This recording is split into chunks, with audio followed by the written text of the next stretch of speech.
তেলিয়ামুড়া থানার অন্তর্গত হাওয়াইবাড়ি নাকা পয়েন্টে এক কনস্টেবলের বিরুদ্ধে অবৈধভাবে তোল্লাবাজি ও হয়রানির অভিযোগ উঠেছে। একাধিক যানবাহন চালক ও রাজ্যের বিভিন্ন প্রান্ত থেকে আসা সবজি ক্রেতাদের কাছ থেকে।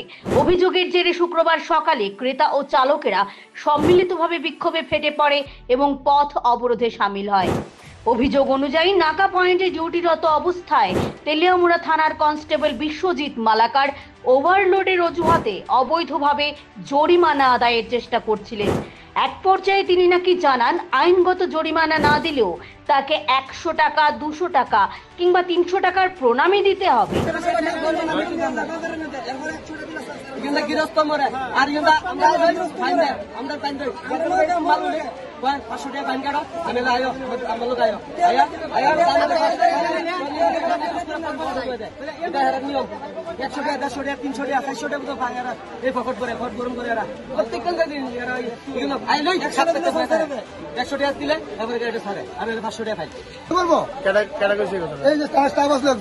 প্রথম দেওয়া ছিল এটাই নেই। আমি একবার কিন্তু